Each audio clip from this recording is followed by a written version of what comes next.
Hey book fans and book nerds of the world, it's Elias and welcome back to another video here on the channel.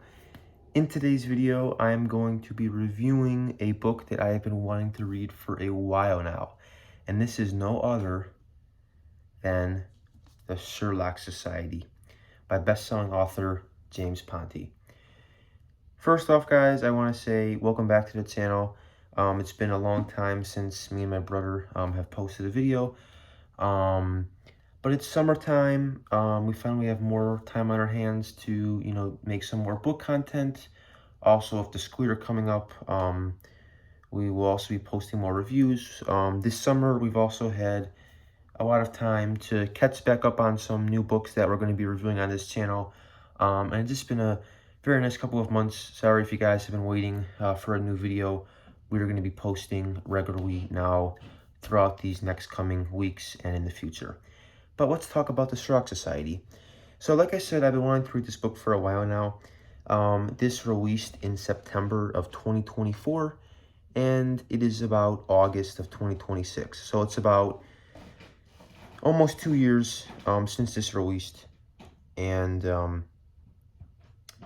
a little bit late to the party, but I finally decided to commit to this and read it last week. I just finished it yesterday. And it really was a great book, and I want to talk all about it with you guys today. I'm not going to spoil too much in case you want to read it, like I do with all my reviews, but I'll tell you just enough to give you guys a general idea of the story plotline. So, the Sherlock Society is the start of a new book series by James Ponti. James Ponti has written numerous book series. He wrote the Dead City trilogy. He wrote the Framed trilogy. He also has written a very popular series that many readers know him by. It's one of my personal favorites as well. And this is the City Spies series, which I have read all of them. I just actually finished reading London Calling the other day, as well as the next few installments in the series. So, City Spies is the most famous series. I love all of them. They're very fast-paced and great spy novels. So when I was starting this book, I was a little bit hesitant because I didn't really know what to expect. A lot of people have told me that this book is not really you can't come into this series with the same mindset as City Spies. City Spies is more about spies, and it's more about the James Bond style gadget missions. This new series kind of is more like the title implies, Sherlock detective mysteries. So you're not going to see, cool Tom Cruise style stunts, and you're not going to see cool, chases in the city. You're not going to see, cool gadgets and all of that stuff. In this series, in this book, you're going to find more basic sleuthing and basic mystery type of stuff.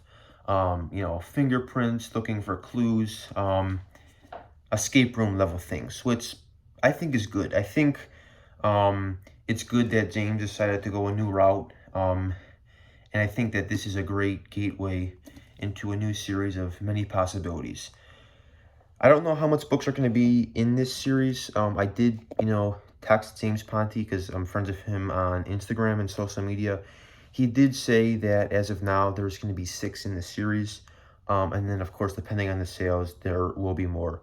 It's kind of like the same for City Spies. There was supposed to be 3 books, and then the contract got moved to 6 books, and now there's going to be 10 books. It all depends on the sales. This book, honestly, has not sold a lot of copies. I don't think it has reached its audience as much as James Ponti was hoping for, like the City Spy series, which I kind of think explains why James Ponti decided to release this book and launch this new series, even though he isn't even done with City Spies. Because as you guys know, usually when authors, write series, they work on one series, then they work on the next. They don't usually work 2 series at a time. But I think, we're talking this new era where City Spies is very successful and is making a lot of money.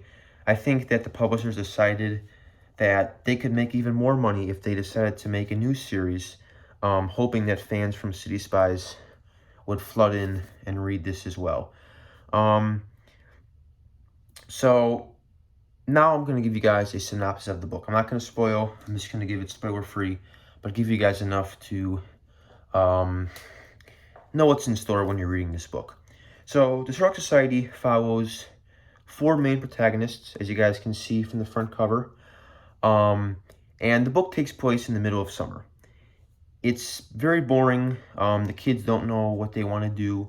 One girl wants to get accepted into this summer camp, but her parents won't sign her up for whatever reason. All they know is that they want to have fun and that they want to start a business. Their options for starting a business are kind of limited, or they're boring. There's, either starting a baking business, which doesn't sound pleasing. They can mow lawns, which is hot and tiring.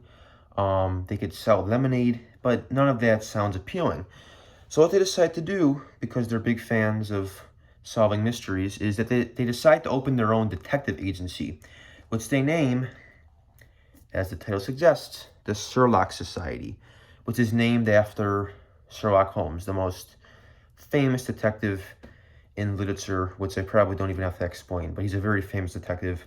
You guys should also read the Sherlock Holmes books. They're great. So anyway, these kids decide to start a business, and they make these flyers and they post it around their neighborhood. And they hope that, people are going to call, their number, and that they're going to hire them, to do some investigating or whatever that their flyer suggests about their business. But of course, the weeks go by, no one calls, they have no work, they're not getting paid. And right when they're about to give up on this stupid idea, their grandpa steps in. And their grandpa used to work in the government, so he kind of has like a history in sleuthing and detective stuff, because he worked in the FBI, which deals a lot with that kind of stuff. And he also knows how to drive a car. So that helps, because the kids are only 13 years old. They now have a driver who can drive them around Miami, their hometown, to solve mysteries. And their grandpa also has experience in the detective field. So they're able to learn how to become detectives and solve different cases. The main kind of thing that these detectives do in this book is they go on this hunt to try to find this ancient treasure that was buried and left behind by Al Capone. Al Capone is a very famous Chicago mobster. He killed a lot of people. He was arrested. He went to Alcatraz. He's a very notorious gangster from back in the 1920s. So they decide to go looking for this treasure that is a very big conspiracy and mystery. Supposedly, he left behind this treasure in Miami, but no one knows where it is. The spies, they do some investigating. They visit Al Capone's, mansion. They try everything they can, but they don't figure out where this treasure is, which then leads into their next mystery, which takes them into a completely different route. Instead of, now searching for Al Capone's treasure, they now get themselves caught up in this new kind of investigation where it has to do with the environment. It turns out that they come across this river, and they find pollution, and that someone supposedly was polluting the waters and doing some bad stuff to the environment, kind of something that a activist would stand for. So then they get caught up in this new mystery of trying to figure out who isn't taking care of the environment, and who is dumping all of this terrible stuff into the lakes, which is killing animals and destroying climate change. So the only thing I don't like about this book is the change of dynamic. When I first read this, I thought that it was going to be kind of about the kids starting off on little missions, maybe finding a missing cat, or, maybe towards the end trying to find out about who was murdered, kind of how normal, book series do when they begin. I didn't expect to, go right away to trying to find something as big as Al Capone's treasure, to then the plot changing and then going to something about the environment. It just seemed like almost two different plots. I kind of wish they stuck with the Al Capone plot, because that was literally the first 150 pages. And then when the plot changed, the whole book was then focused about the environment and then trying to figure out who, did the terrible things to the environment. So it was kind of like reading two books in one with the different plot changes and the different routes the story took. Um, but the ending, I gotta say, wraps everything up nicely. I'm not gonna spoil anything, but the Al Capone aspect does come back into play at the end, which is nice. Some of the stuff that I was kind of questioning from the prologue and some of the stuff that I was noting as I read wrapped up actually very nicely.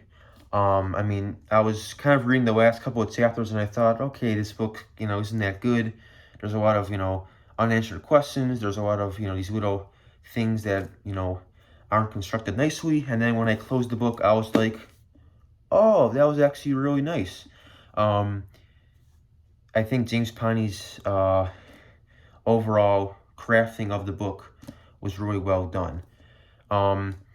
When I first started the book, I was, like I said, a little bit skeptical. I didn't know what to expect compared to the City Spy series. It was kind of hard at first getting used to the new protagonist voices, and also kind of getting exposed to the new stuff that this book offered. But as I read it, as I kind of got a feel for the story, I got better. I enjoyed it, and then eventually, when the book was finished, I was like, you know what? That was a pretty good, solid read, and it was definitely better than I expected.